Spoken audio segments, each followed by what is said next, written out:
Light within my heart, light within my thoughts, light within my words. May one and all and everything, blessed and loved, ever be. Welcome. I'm Sister Who. I suppose I've had a lifelong fascination with symbols and metaphors of various kinds, but within the introduction to this television show, we also use the word symbolic as a question. The idea being that maybe it would empower our lives to be much more conscious of our symbols, and we're surrounded by them. Actually, every spoken and written language is a system of symbols. It's auditory symbols that you hear and written symbols that we write that convey understandings. And all of the sounds and the symbols, the letters that we write, represent an understanding or an object or an action or something that we want the other person to understand. And what makes the language effective, of course, is when those symbols are effective in creating the same understanding in the listener as what exists within the mind of the speaker. So that when I say a motorcycle, that combination of sounds creates within someone else's mind an image of a motorized vehicle with two wheels and so forth. The sound is a symbol of the object, and it works effectively as language because it creates an image, hopefully somewhat accurate, within the mind of the person who hears it.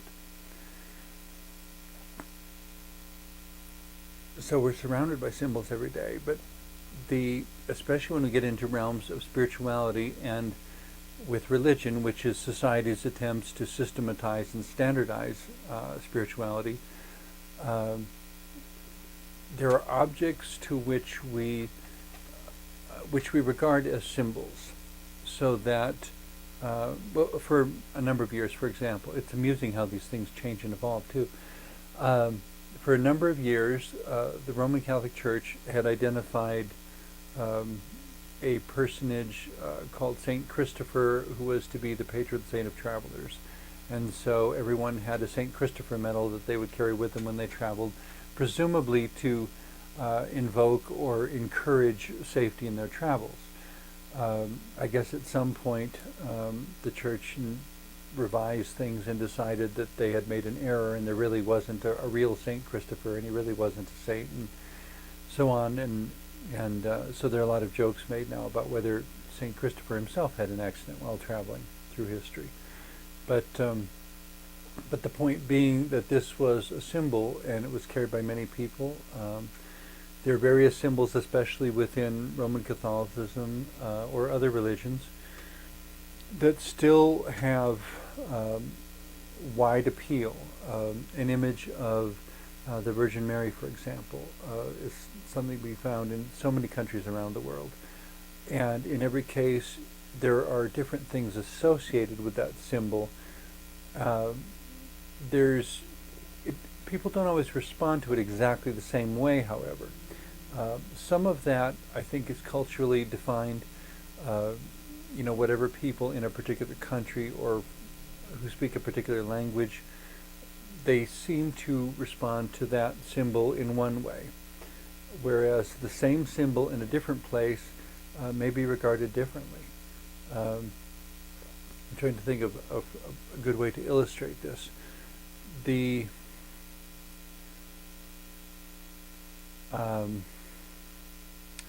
For some, when they see the Virgin Mary, for example, what may come to mind first is the idea of being the mother of what Christians regard, Jesus as the Savior.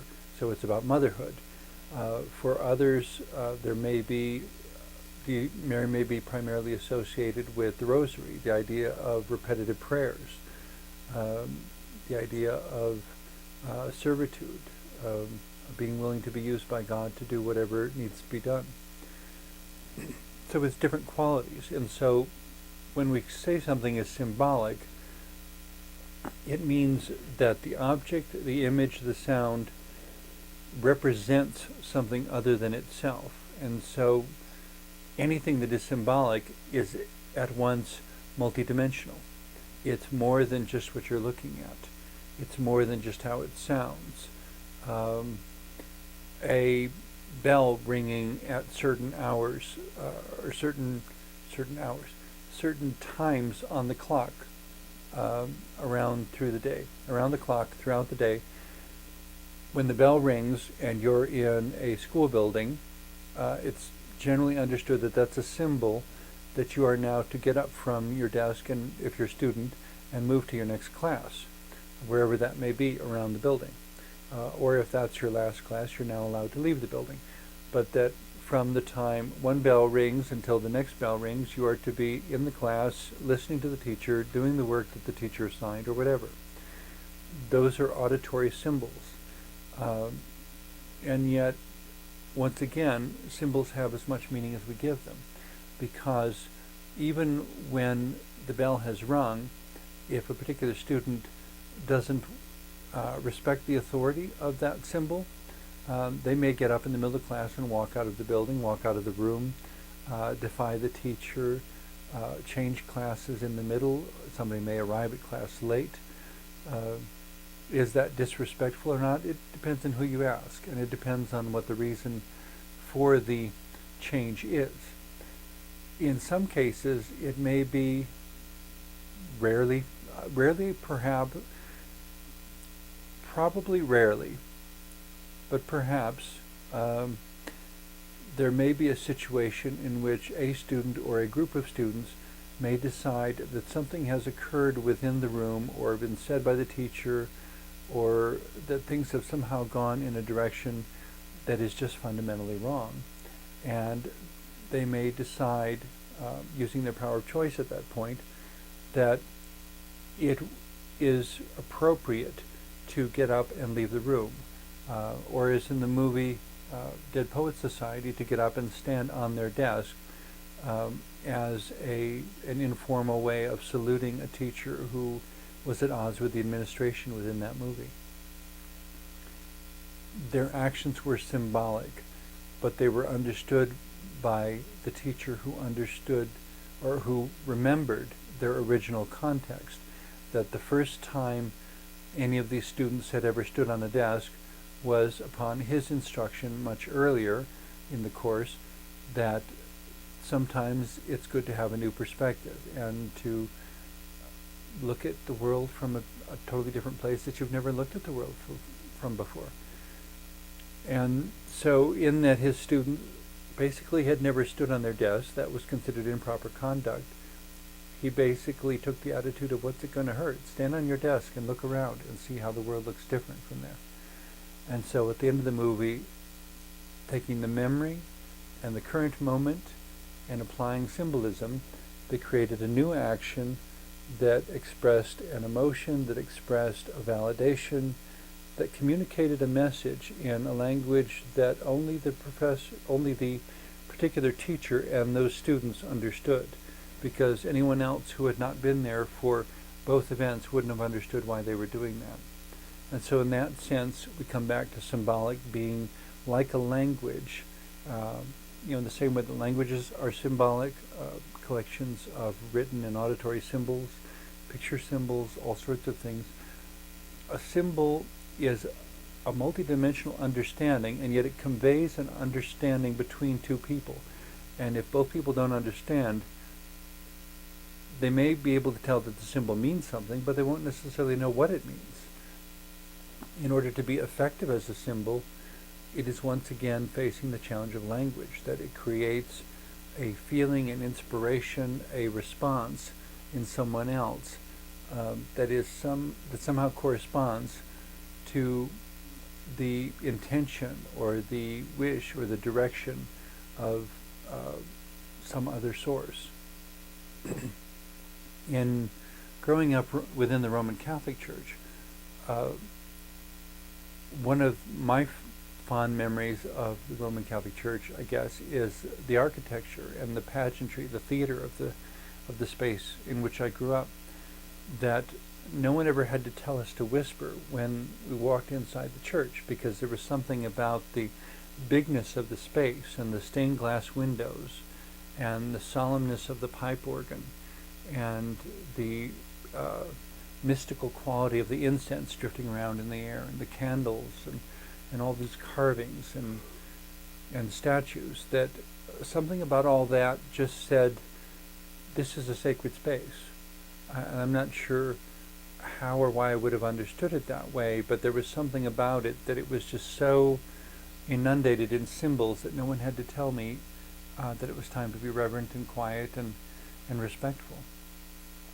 And which is not to say that there weren't some who were totally out of order in the church from time to time, but for the most part, it seemed to be there in the very architecture of the space. And then I suppose that relates back to what I said a moment ago about things being symbolic, that part of what made it an effective symbol of reverence and of worship for me is that I understood it. When a symbol is not understood, I think there is always something that's lost, a treasure that's remains buried, that's not discovered, a tool that remains unutilized. And in that sense, life is somehow impoverished. The more we understand symbols, the more we understand what they could mean, and the more we understand that they could mean even more than we now understand. To leave room for our understanding to grow. That what I think I know about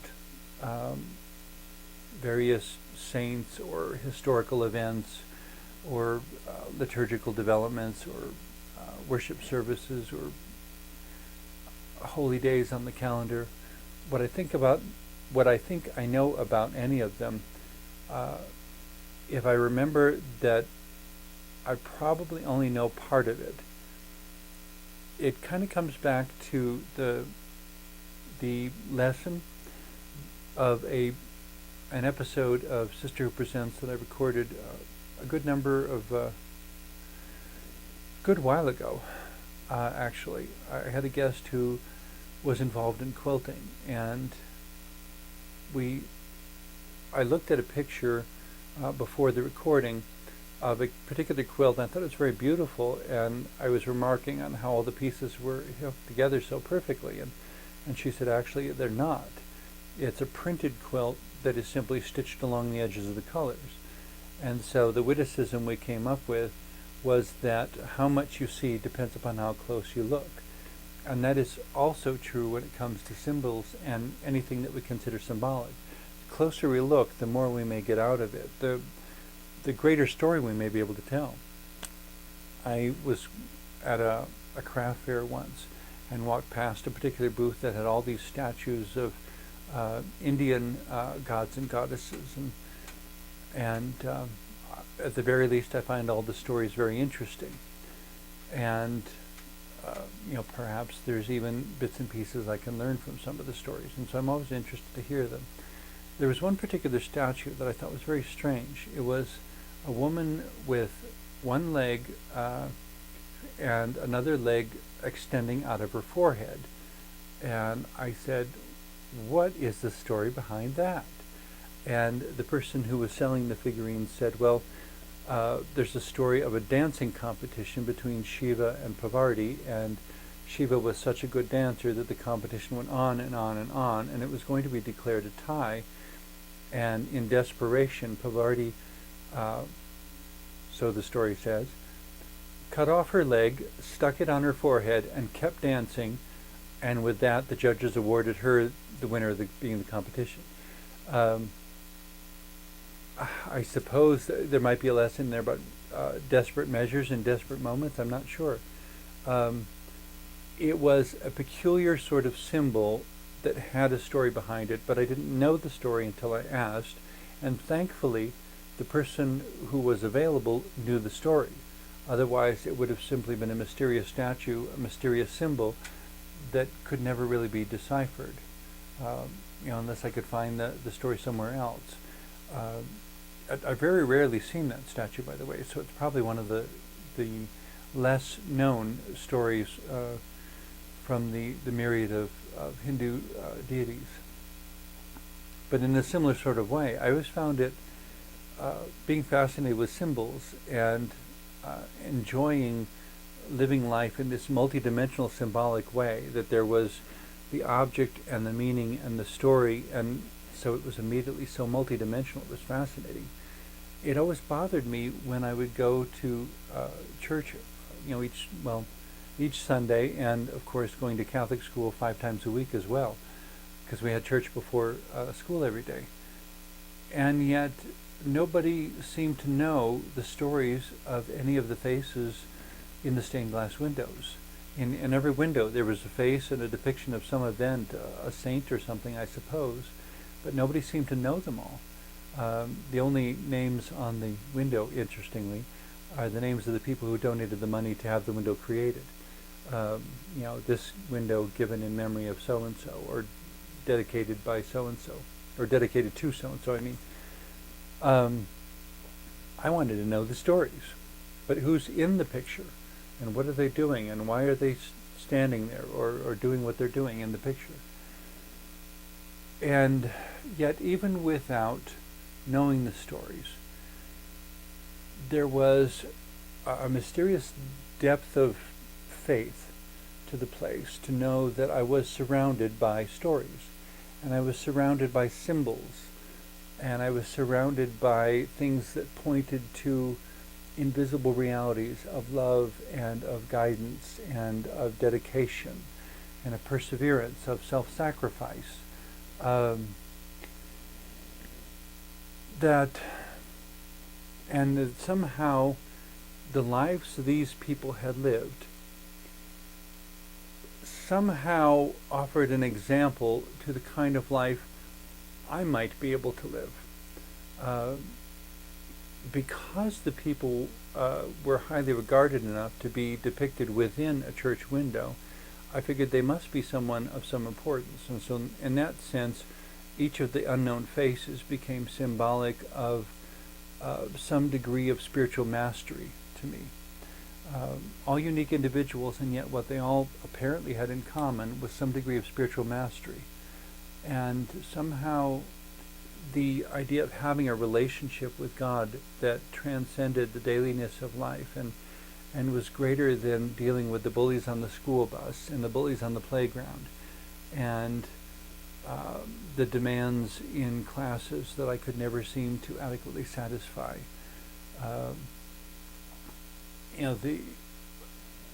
Which I guess leads me to the memory of my 3rd grade arithmetic test, which in a way was a symbolic sort of repetitious pattern also. Symbolic in the sense that it represented understanding about myself that nobody bothered to articulate, and it took me quite a number of years to put the pieces together, but later on it made sense. We would have these timed arithmetic tests where every 5 seconds the recording would say the next question, and you were to write the answer after each one as quickly as you could. I flunked them all. I couldn't do it because I could not think of the answer in 5 seconds. It usually took me about 7 or 8 seconds, and by that time we were on to the next question. My brain got confused and I couldn't remember enough of the questions, and I flunked all the arithmetic tests. By the time I got to 6th grade, however, my various teachers had discovered that I was actually very, very good in math. And when I went to 7th grade, I was placed in an advanced math class, and in 8th grade I was given algebra a year ahead of all the other students in my class, or most of them. There were just a select few of us who had done so well that we were allowed to take algebra a year ahead of schedule, basically, because we were above average in math. But I had flunked all those original math tests because they were so quick. And still, to this day, I can't do it quickly. But I learned all the formulas, and I learned how to work with the algebraic formulas. The other clue that helped me figure out how these two things could be symbolic of self-understanding for me was in my 2nd year of high school when I took the required driver's education course. And on one particular teacher brought in this machine with two lights and a couple pedals. And basically, you would put your foot on the right pedal and it represented the accelerator. And there was a red and a green light in front of you. And when the light switched to red, you were to transfer your foot to the other pedal, representing the brake, as quickly as possible. So the machine was basically testing reaction time to see how quickly, as a driver, we could get from accelerating to braking, how quickly we could react to a sudden change in circumstances. Everybody in the class, basically, I don't remember any other exceptions beside myself. Everyone else in the class was able to transfer from the accelerator to the brake in about 1/3 of a second. I tried 4 or 5 or 6 times, and I could not get my reaction time below 2/3 of a second, twice as long as everybody else. And of course the teacher assured me that it wasn't about failing, it was about measuring the reaction time. But that, put together with my failed arithmetic tests in 3rd grade, became a symbol for me of understanding that my brain doesn't snap quite as fast as just my processing speed, I guess. People who are familiar with computers might think of it as I have a Pentium 1 processor in my brain. Doesn't mean I'm dumb. It just, and it's so, the difference is so small that moment to moment it's hardly even noticeable. Except in those when it's exactly measured, when you only have 5 seconds to respond to an arithmetic question, or when we've got a meter that's measuring how fast, how many split seconds does it take you to go from the accelerator to the brake. And knowing that about myself, however, allowed me to know how to plan my studying time from that point on, and how to work with the truth that was me. And so the activity became symbolic.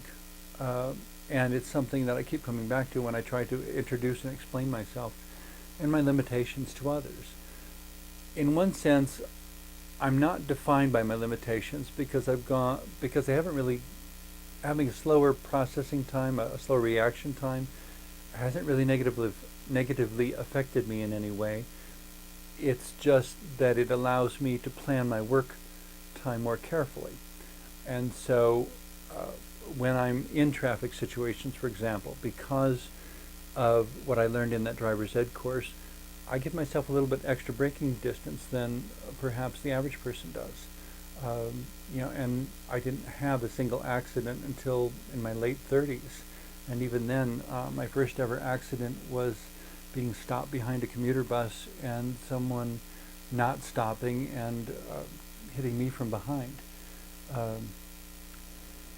But the